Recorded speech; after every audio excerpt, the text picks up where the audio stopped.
right, good morning, everyone. Got a little theme music to make it a little bit fun. You know, we got to get excited about something during this pandemic. All kinds of news going on this week, as you all know. We have a big announcement coming from the governor today at noon. I encourage all of you to tune in.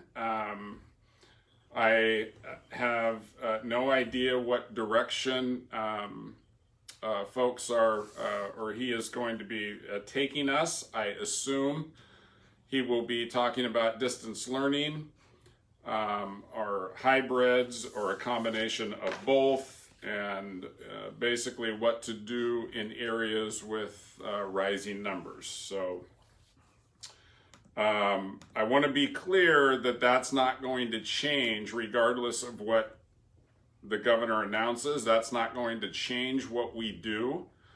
We're still going to have an A-B selection and an online selection. And as you know, that survey went out a couple days ago, and it is trending right at about 55% A-B schedule and 45% online.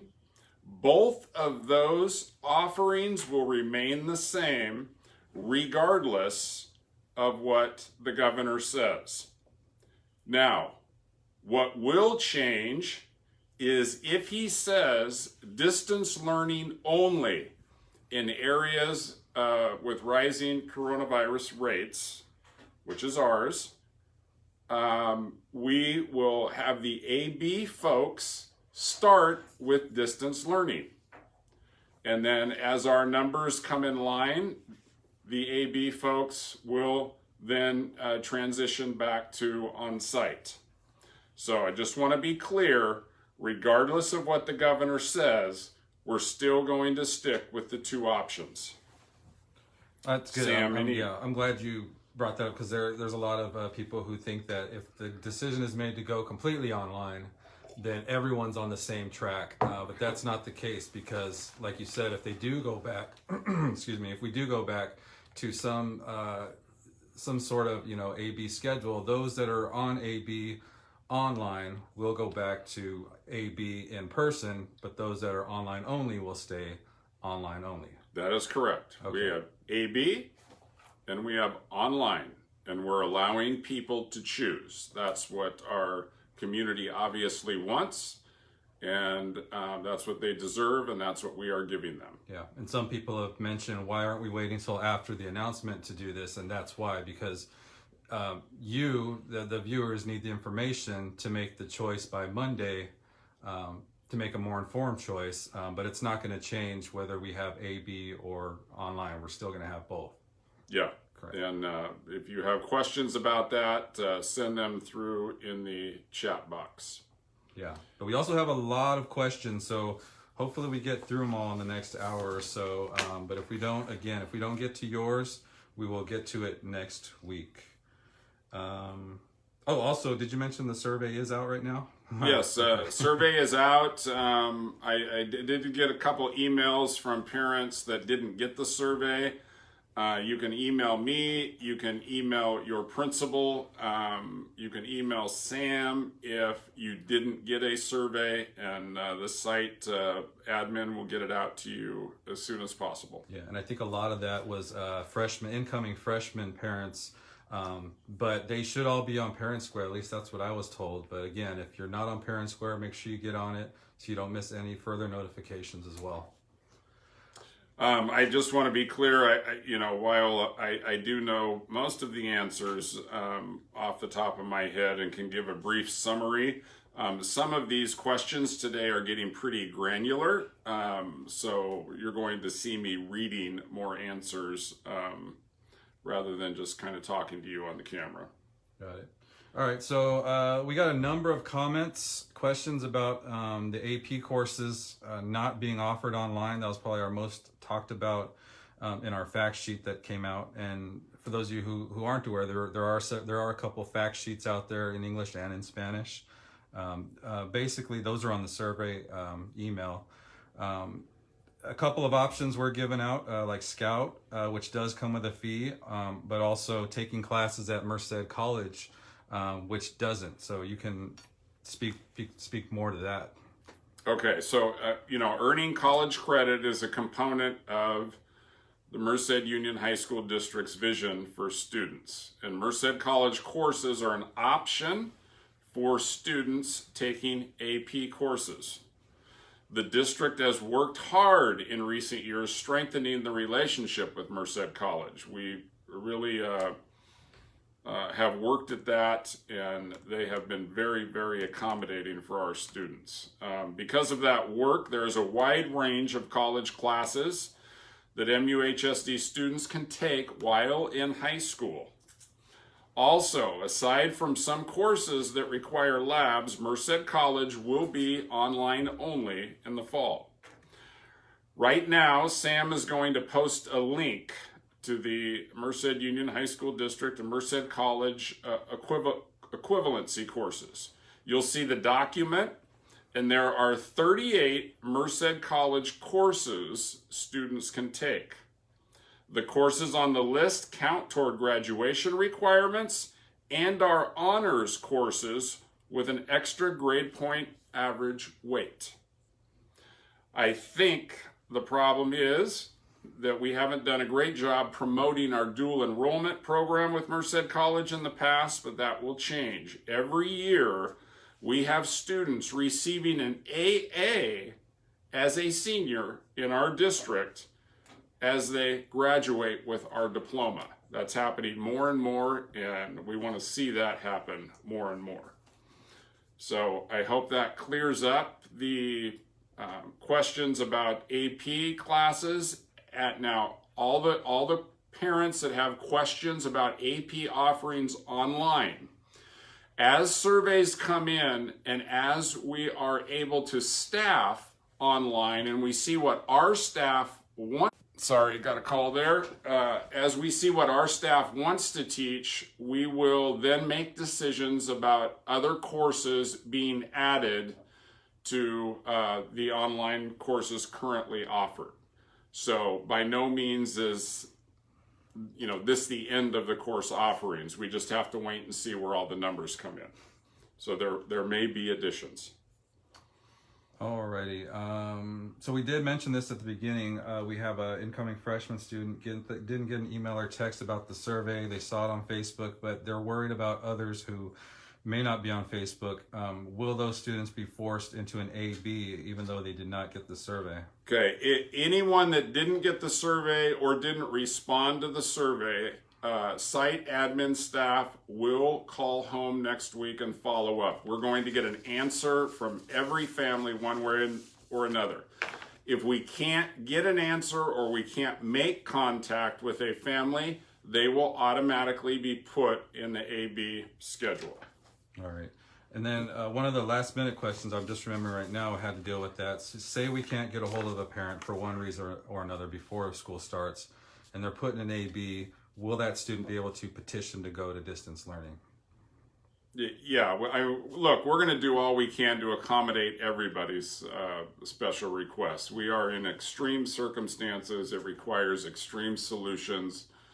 We're going to work to accommodate everyone's needs as best we can. But we really want you to make that choice now because we need to plan.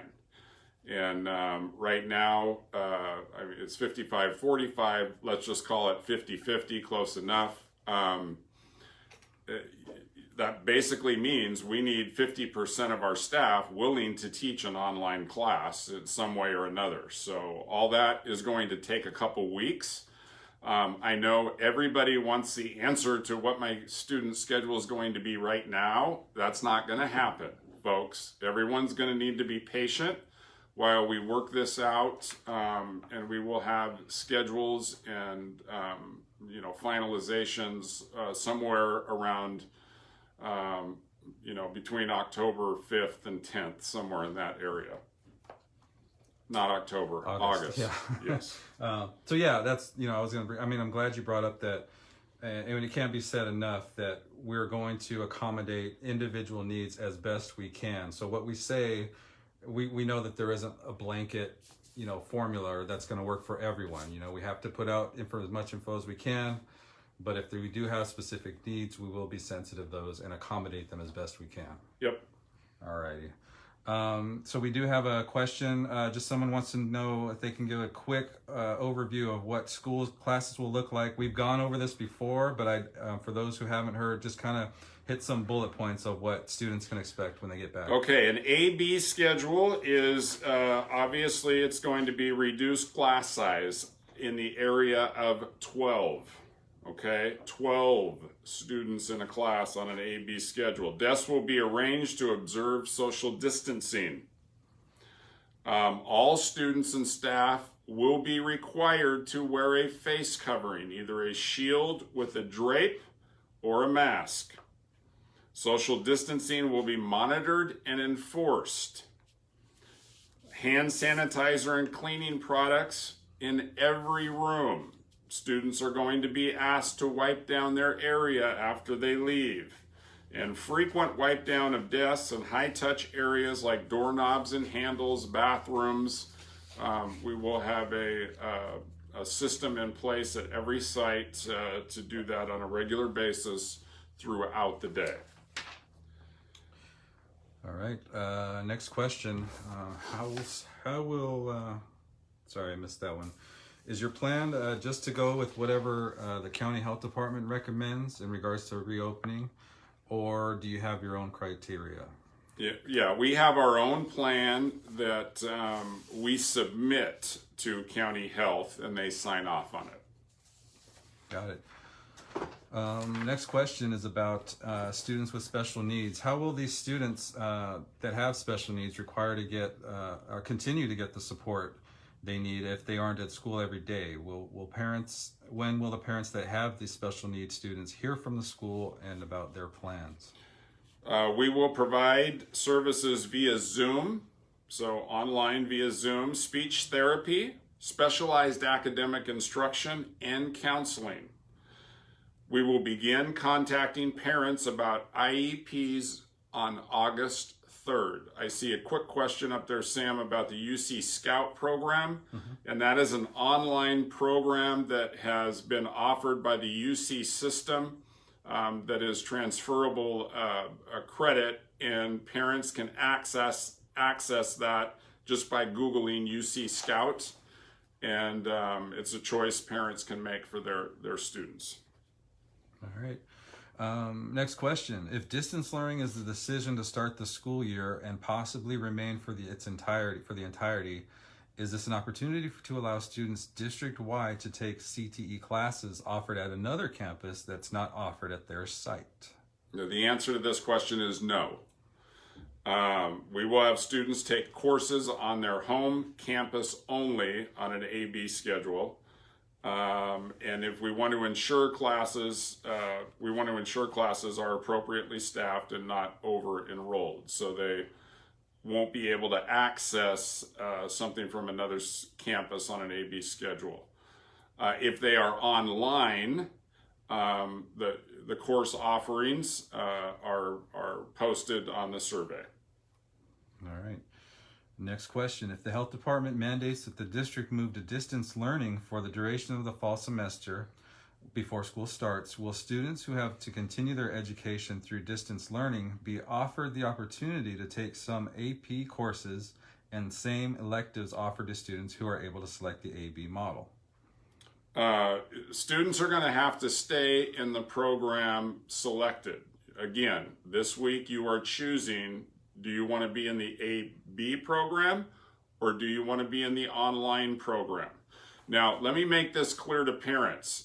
Some parents are going to put their student in the online program. They're going to check out UC Scout. They're going to check out the Merced College courses. You're going to look at the link that we just sent you on all the equivalencies.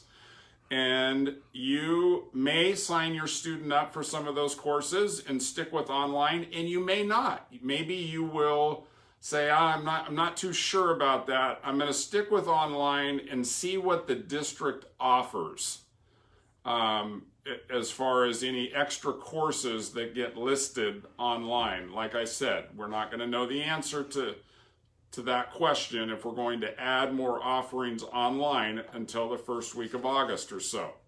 Now, if we can't add more and that really kind of disrupts what you were thinking or what you wanted to do with regard to online, we will allow you to switch out and come to the AB side if for some reason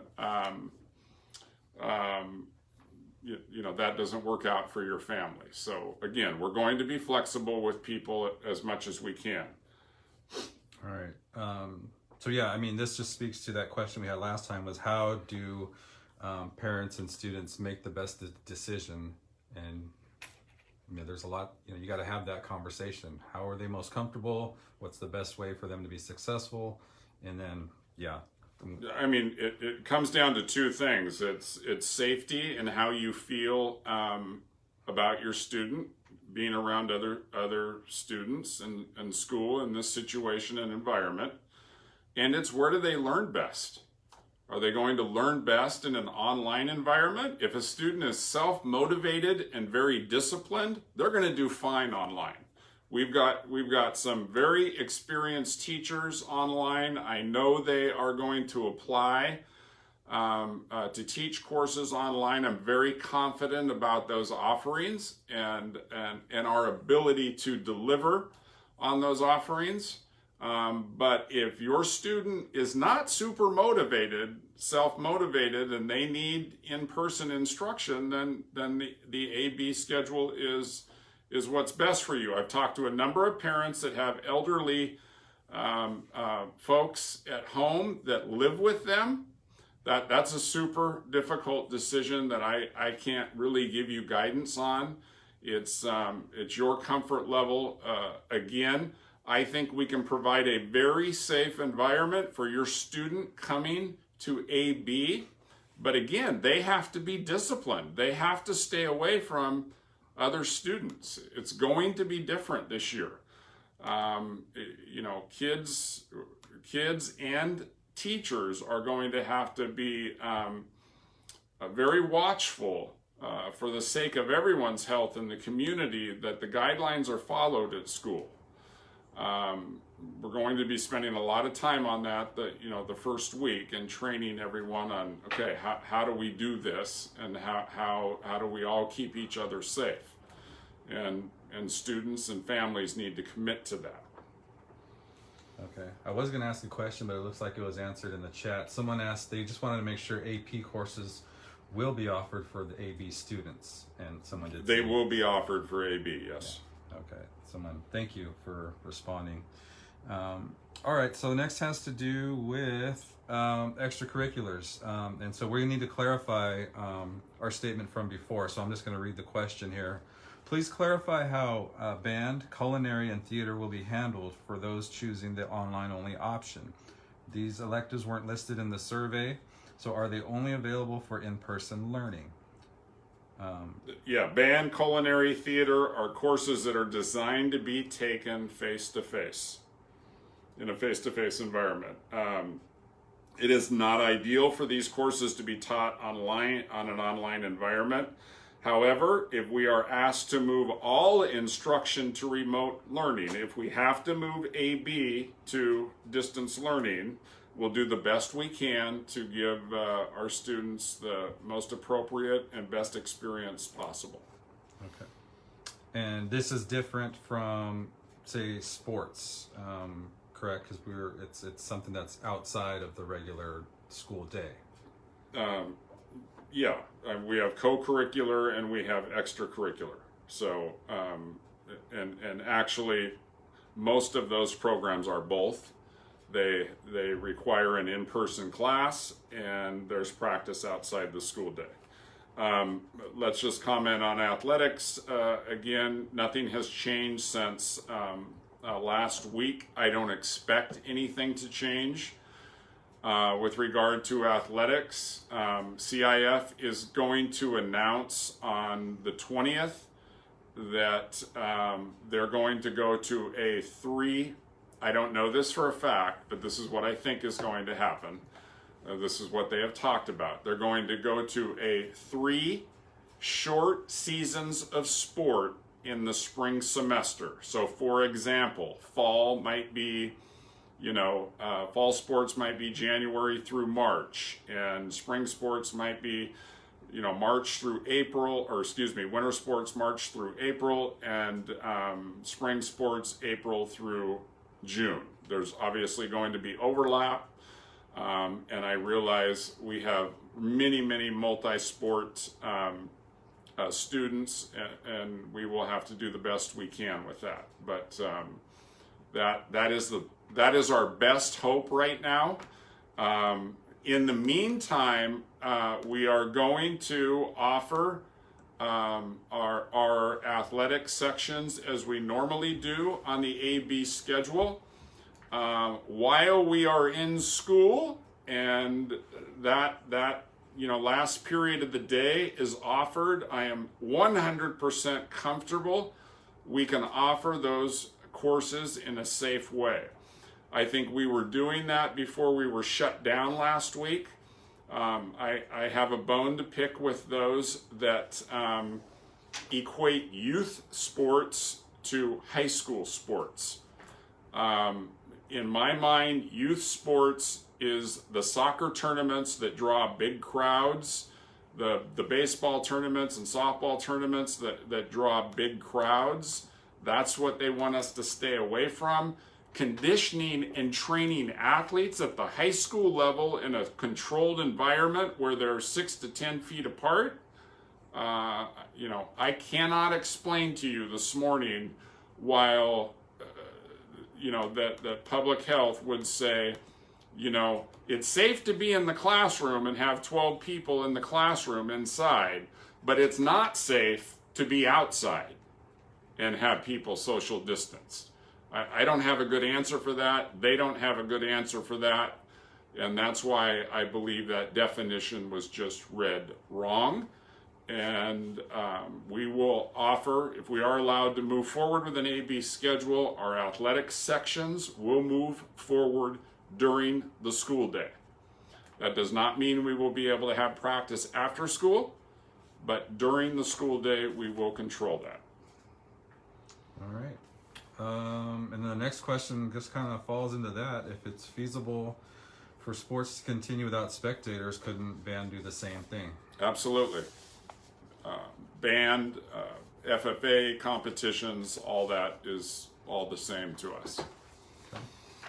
And since sports are canceled now and coaches aren't holding tryouts, how will you determine what students to put in classes like Pep Squad or Cheer PE? Will you just not have those options? No, we are not going to make value judgments on what classes are more important or what student interests are more important. We're going to do that normally, and we will deal with the social distance issues during the school day, as I stated, with athletics and all courses like that.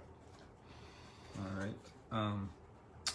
Question about SAT and AP exams. How many many low-income students are facing financial hardships at the moment. Will exams for the upcoming year, like the SAT and AP exams, be waived partially or completely? We give students 2 vouchers for AP exams, and we will continue to do that. Okay. If you decide not to open school, what will the plan be for parents as far as contacting counselors if their schedule or classes aren't going to work? Counselors will be available to communicate with parents. Schools will also be contacting students about their schedule needs. I think everyone is well aware, site admin and counselors are prepared for the onslaught that is going to happen,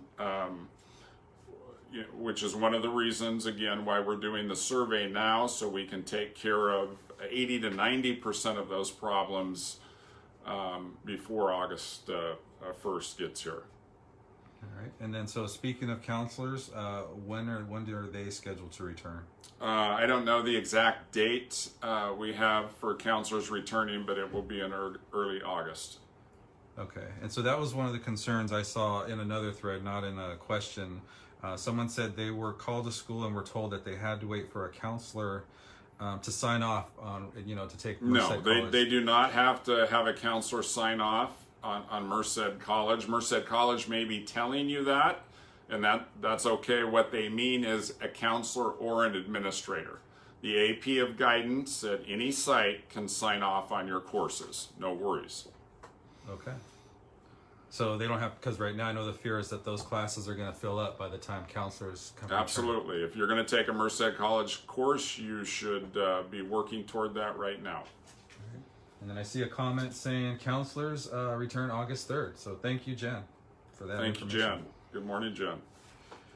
All right. Question about CTE capstones, and this could speak for CTE as a whole as well. How will CTE capstones that have a huge component of site experience be taught through distance learning? CTE capstone courses were designed to be hands-on and in a face-to-face environment, period. Teachers will have to do the best they can to create a good experience for students if those AB courses have to be moved online. We are going to be extremely flexible with capstone courses. If there is a need to waive requirements at the site level, we will do that. Alrighty, and I just got a note here. We can go ahead and say, our assistant superintendent of ed services is kind of giving us notes on things that we should be sure to mention. And he says that Merced College courses are open and there's plenty of seats. So Merced College courses are open and there are plenty of seats. Thank you for per that. Mr. Dr. or Aguilar. Dr. Aguilar. Alrighty, so you don't have to be sneaky. You can. Yeah, you can just come and talk to people if you want. All right. As far as just CTE as a whole, there was a question in one of the last minute questions we got is how will distance learning just affect CTE as a whole? Is that something? Well, obviously the courses are limited. Our online course offering is vanilla because it has to be. Folks need to understand that we have one teacher in CTE pathways at a site, and that's the same with AP. So if we take that teacher out of the system, then there's no offerings at the site level for AB kids. So that's why we have to staff AB first and then online, and we'll see where we lie. I want to encourage our staff members at this point that when the online offering comes out from HR on Monday or Tuesday, the job description is going to come out. The expectations will be clearly laid out. You do not have to pick that you want to do online 100%. You can pick partial. And I'm really requesting of all of our staff members that if you are at all comfortable with online delivery, that you offer your services to at least do it partially. We would very much appreciate that, and that would solve a whole lot of issues as far as what we can offer. All right. So there are some questions, speaking of staff, that they have asked. So parents have seen on the news, that Wi-Fi routers will be distributed to families that have a limited Wi-Fi or little to no access to the internet. How will these resources, how and when will they be distributed? Yeah, well, number one, I just want to be clear that everyone, the access barrier is gone in the Merced Union High School District. Everybody will have access. And those routers work great. I actually, where my home is, I have horrible access. If anyone that has watched a board meeting knows that. And I've been using one, and they work great. And those will be available both for staff and students, and sites will be contacting students when they come in early August on how to pick those up and operate them. All right, and that's awesome, and we should definitely reiterate the fact that, we do our best, in these times to provide equity and access for all, even with all the pandemic that's going on. At the board meeting, they approved the purchase of, originally it was going to be 5,000, but they upped it to just 10,000 because they see what's coming. Yeah, we see the need, and we just want to make it a level playing field for everybody. That's awesome. All right, so for students that select distance learning, will they be doing GradPoint for their classes? Online courses will use Canvas. Let me say that again. Online courses will use Canvas as the learning management system, and teachers will create courses within Canvas. If we are asked to go to distance learning, teachers will have a choice to use GradPoint to create their own lessons. All right. Here's a question that, again, a lot of these questions we get, they can be found in our fact sheets, but we're happy to review some of the more really important ones, like if a student tests positive in class, what's the protocol? Will every teacher and student that they share the class with have to be quarantined, and how will families be notified? Okay, so the reason we are going with the AB schedule is so we can practice social distancing. Half the students will be on campus well, not half the students. Half the students are choosing AB as of right now. Half the students are choosing distance learning. So actually only a quarter of the entire population will be on campus at the same time. And that the point to that is to keep our numbers down. If a student tests positive, we will follow the CDC guidance and work with our local health department to to do the contact tracing. Our staff is we have at least one staff member at every site that is being trained to do the contact tracing ourselves. So, as soon as we are notified, we will get going on that, and we will follow all those guidelines on exposure. Yes, we will contact families as soon as possible if there is an outbreak. And yes, there is a possibility everyone would have to be quarantined. Got it. And then if a member of the teacher's household is test positive, will the teacher have to quarantine for the recommended 14 days, and will they be given paid leave for that? Any person who is in close contact with a positive case, which includes living in the same household, will be required to quarantine per CDC recommendations.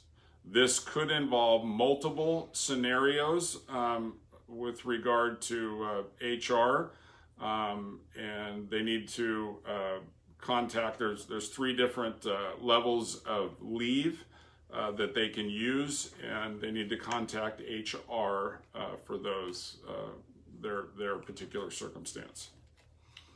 All right, so we did get some of these last minute questions, and I say last minute because we try and get the questions that come in out to the different department heads to get the responses, and then give them time to respond and get them back to us. So we're gonna go through some of these, and I'll actually, since you have the list, I'll let you pick the ones that you're able to respond to. So just go right ahead and read the question and the answer. With all the extra cleaning and sanitizing that will be taking place, are we adding custodial staff? If not, how much and how often will they clean? The entire custodial process on site during the day is going to change. I don't have an answer right now as far as adding custodial staff, but definitely duties and expectations are going to change because we have to change our process, and there has to be ongoing cleaning throughout the day. That, I've seen questions about, well, why don't you have the A group come Monday and Tuesday, and the B group come Thursday and Friday and clean Wednesday? Folks, we got to clean every day. We got to clean all the time. And so that really doesn't make a difference. It just needs to be ongoing and constant, and everyone needs to take responsibility for that, not just our custodial staff. Administrators, teachers, students, everybody is going to have to help with the cleaning process and the high-touch areas. Are you able to answer about the speak to the ventilation systems being checked up, maintained, to keep that air circulating? Yes, Mark Gottschall is well aware of those issues, our head of maintenance and operations, and we will have all buildings circulating air, filtering air, and if there is a problem, students will be moved. For students that do go with the online learning, when and how will they choose their electives? The electives are posted on the survey itself, and after they, and that's obviously you're not choosing your courses when you go online, you're choosing whether you're going to go online or not. After our counseling and site admin get the survey results back, then that will go out to students, and those adjustments and choices will get made. Alrighty. Coffee chat with staff. Yeah. I'm happy to do a coffee chat with staff whenever you want. I have staff email me constantly, and as you know, you get a response pretty quick. So I would like to take a few vacation days next week, but other than that, I can do whatever you want me to do. That's actually worth noting, because usually this time of year it's pretty quiet around here. There's a lot of vacation. July. Yeah, there aren't any vacations for anybody this year. So if you are on vacation, it is a working vacation. Correct. Yeah. All right. Let's see if they. Oh yeah, we did do that one. Are you able to talk about this question about EL? If they didn't see it on the, let's see, student is in EL1 and wanted distance learning due to already having a family COVID outbreak, and there's no EL classes on the distance learning survey. What options are there? Costa, you want to help with that one? I'm sorry, I didn't hear the question. So it's saying, my student is in EL1 and we want distance learning due to already having a family outbreak. However, there's no EL classes on the distance learning survey, the list of electives. So what options are there for that student? Yeah, so for English as a whole, for your standard English 1, 2, 3, or 4, those will be offered. Your ELD 1, 2, 3, and 4 is standard English. So those will be offered in a distance learning format.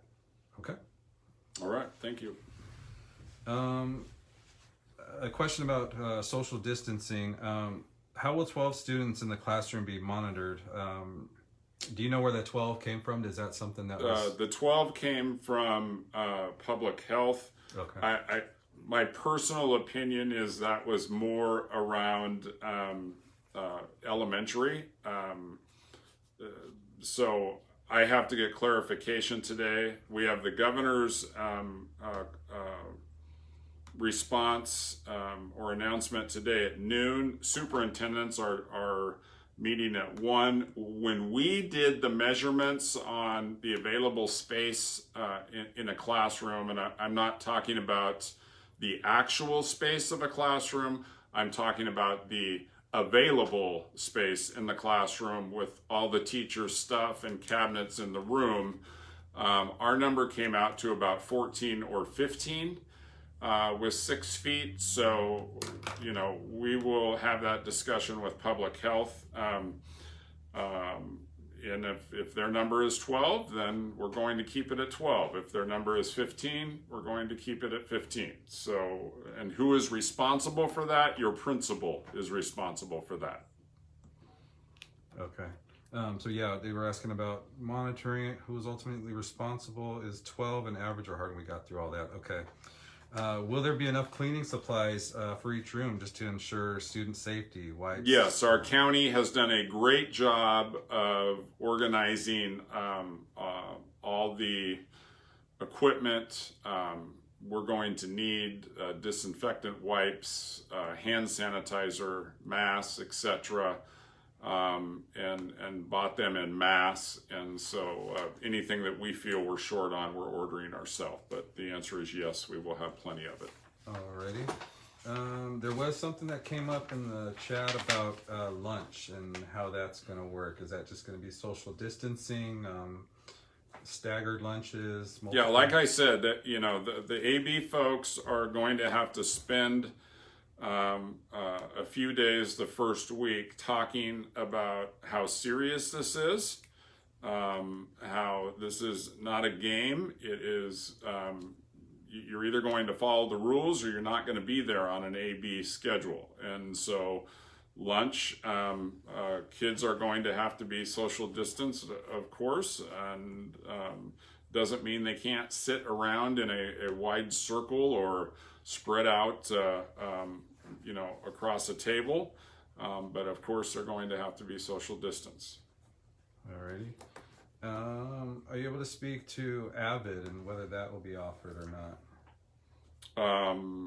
Online, you mean, or? Yeah, they said they didn't see it in the electives. Dr. Aguilar can speak to that one.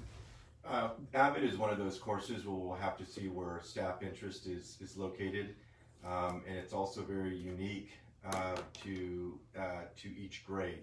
So again, we'll just have to see where the surveys and the needs come in from staff and from students. All right, and thank you, Dr. Aguilar. I see that you're responding to a lot of these questions in the chat because it's tough to try and pay attention to the conversation and look at the chat at the same time. So I appreciate that. If your question hasn't been answered, feel free to ask it again, and Dr. Aguilar, when he comes across it, he will be happy to answer that. There was a question about live instruction. They said that they didn't receive any during the shutdown, the original shutdown, towards the end of the school year. But I know that this, with this current online learning, it's going to be a lot more robust and have a lot more to it. Yeah, the expectation is live instruction online. In fact, our online teachers will follow a schedule very similar to the AB. And so there will be live instruction on a weekly basis. Okay. Yeah, I'm seeing a lot of just concern about the rigor of online and how we can and let me comment on that. Look, there's no doubt we were not prepared for this in the spring. No one was, and we did the best we could. And that best in some cases wasn't good enough. We know that. And we need to spend time training staff in August extensively, and that's going to be required training for everybody, because even if you want to be AB full-time, obviously distance learning is built into that. You need to learn how to deal with and follow the best practices for instructional delivery in that situation. And certainly there will be a lot of training for our teachers that are going online using the Canvas system versus using the Google system. All of that is going to take time and effort on staff's part in early August. And we will offer as many training options to meet staff's scheduling needs as possible. But to our students and to our families and parents out there, staff will be much, much more prepared for this because we have time to train. We literally had a few days of turnaround in the spring, and that obviously just didn't work great. Yeah, it should be reiterated that nobody, and I've seen this come up here, why are we doing this? Nobody wants to do this. This is kind of what we're forced to do and make the best. What's the question? Well, it's been asked, why is the district doing, I can't pick up specifics, but because there's just different ones, but it's just a matter of why aren't we reopening? You know, Why aren't we students- reopening full speed? Yeah, students need class. They need to be in school. Yeah, They- okay, here. I'm just going to be honest with this. I get emails that say, Mr. Peterson, you have blood on your hands if you reopen school. You just shouldn't be doing it. And then I get emails that say, Mr. Peterson, I thought you were stronger than that. Our kids all need to come back full speed. And the answer to the question is public health tells us what is okay and what is not okay. Public health told us in June that you are not going to be able to come back full speed with all of your students. That's not a choice I get to make. That's not a choice our school board gets to make. We are not going to defy public health. So that's when we came up with the AB schedule. Our students and our community is getting a choice, and one side's value system should not be pushed on the other side's value system. You do what you think is best for your family and your situation. That's where we are. Alrighty. Yeah, I've seen the blood on your hands comment coming from both sides. You know, if they do go to school and they get sick, that's blood on our hands. But if they don't go to school and they get depressed, and you know, then that's also I've That's why seen we're that on offering both choices. sides. So, what I want, someone has been asking about caseload, and I'm trying to find the exact question, but I believe it has to do with if they take several distance learning classes from the college, will they also still have to be a full-time student at the high school? How does that work as far as caseload? Let's ask that again. If they're taking college classes, do they still also have to take a full caseload of classes for the high, for the high Yeah, school? okay, so let's talk about seniors for a second. If I am a parent of a senior, and I'm the parent of a high-performing senior that has most of their credits done. Number one, they need to be enrolled in MUHSD no matter what. They need to take as many classes from MUHSD to get their requirements done. There are going to be seniors in this district this year that only need 2 classes from MUHSD. English and American government. So if I'm the parent of that student, the silver lining in this situation is filling up the student's day with Merced College courses that they can take all fall and possibly knock out a half a year of general education credit through Merced College in the fall. And they can knock out an entire year if this continues into the spring and you're entering college as a sophomore or even farther along. So depending on what you've done in the past. And, so every family needs to do what is right for their situation and their learner. And the answer, again, is we're going to be as flexible as legally possible with seniors that are in that boat. But I really encourage parents to look at Merced College and find the silver lining. It's a crappy situation. I get it. Everyone's frustrated. But we all got to keep our head on straight and do what is best for our student and our situation. And someone wanted to clarify, but seniors, anyone in the high school can take college, not just seniors, right? Yeah, absolutely. Okay. Just wanted Mr. Aguilar, do you want to comment on 9th and 10th graders, Merced College courses, what's available? Yes, currently we have many incoming freshmen taking Merced College courses. For example, Elementary Spanish 1, we have many students, incoming freshmen and sophomores, taking those courses.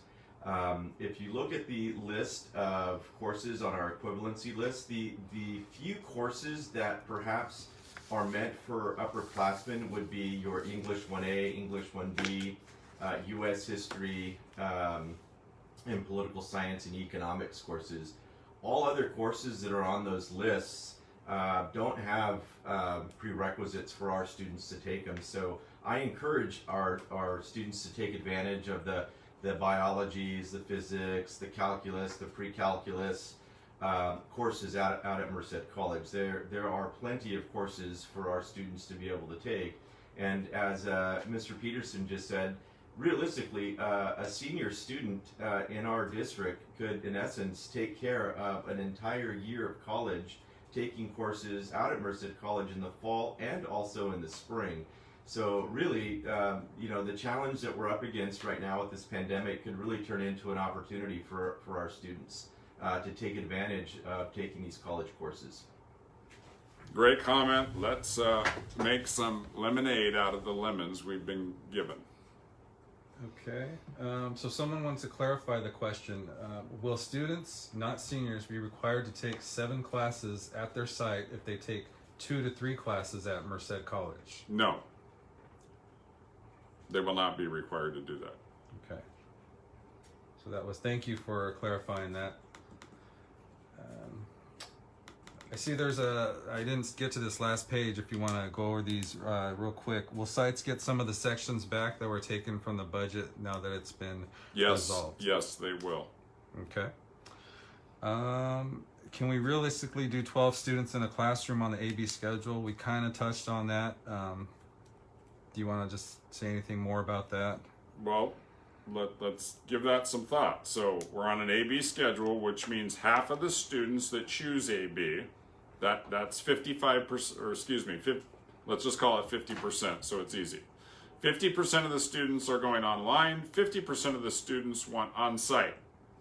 And if we go AB, it means 1/4. So the equivalent is a class of 44. Now, some of you senior English folks and those of you that teach required junior and senior level courses, you are familiar with a very high very high caseload. You have anywhere from 38 to 42, some at 45 at the beginning of the year before counselors balance those courses. So the 12 number equates to 44 in a normal class. So yes, we can do that. Is it going to be difficult in some cases?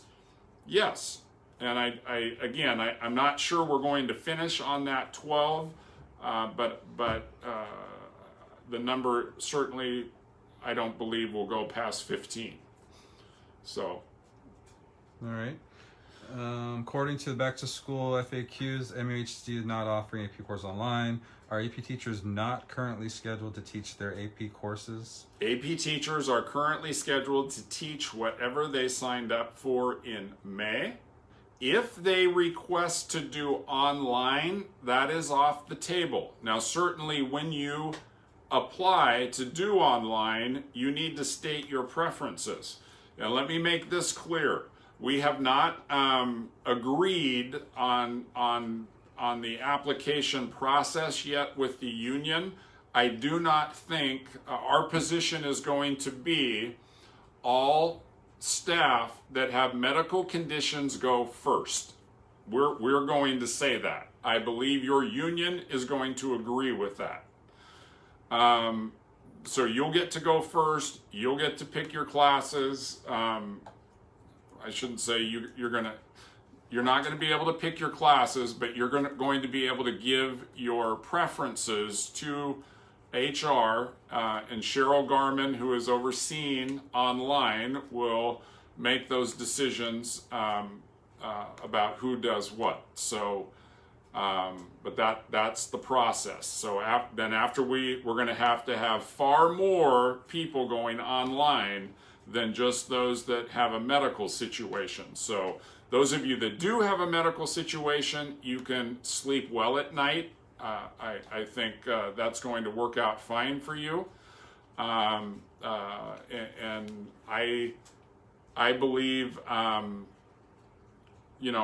think we're going to have 50% plus that are going to be willing to do online or partial online.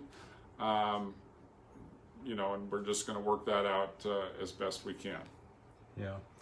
So I tried to add the link again to the equivalency list, the MUHSD and Merced College, but right now for some reason it's not letting me. And I see that Dr. Aguilar is having issues posting a link. So, but if you scroll, we're going to post this afterwards, and you should be able to see that. But we'll also post it in the notes when we do. Yeah, and we will post it on our Facebook, and we will post it on Twitter.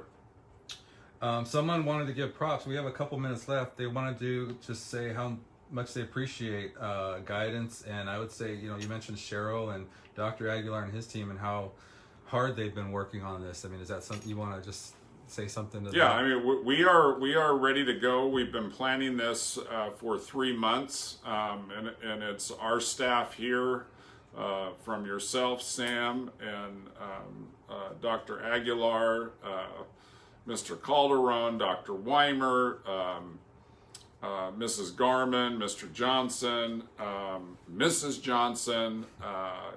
Everybody has really come together and put this before anything in our life, to make sure that staff is prepared and students get the very best experience we can give them in the safest environment we can give them. So that's where we are. I'm confident, regardless of the governor's announcement, if he says, hey, we're all going to distance learning, fine. AB will start on distance learning, and we will come back to on-site as quick as we can. Those that choose online, you're online for the semester, and we're going to do the very best we can with that. And also want to thank our site admin, all of our teachers that have helped the district office make these decisions, our APs that are working at the site to get everything ready to go. Obviously, our cafeteria folks have done an awesome job from the get-go when this started in March. Our custodial staff, our maintenance and operations, all of our classified, and both of our unions have stepped up. And I am aware of other districts that are having union issues, Tim Pust, who has made the transition to president, has been nothing but helpful. The negotiations have gone pretty well so far. However, we have not gotten into the meat of things, which we will do in the next couple of weeks. I expect that to continue, and certainly with CSEA also. So people are just doing what they need to do to make this work. And I just can't say thank you enough. I'm very grateful that we are in a district that works together to give the very best we can to our community. Yeah, all right. And thanks to the parents and caregivers for their patience throughout this whole ordeal, right? Yeah. And to parents and families, you're going to have to continue to be patient. And to all of our employees, things change constantly. They're going to change between now and the start of school. And we will just do the very best we can, and we will communicate every Friday like this to you for the foreseeable future. And we will give updates to staff as we get them. So look for the tune in to the governor today at noon, and you will kind of get the update on where we're going. So thank you, everybody. Have a great weekend, and we will talk to you next Friday.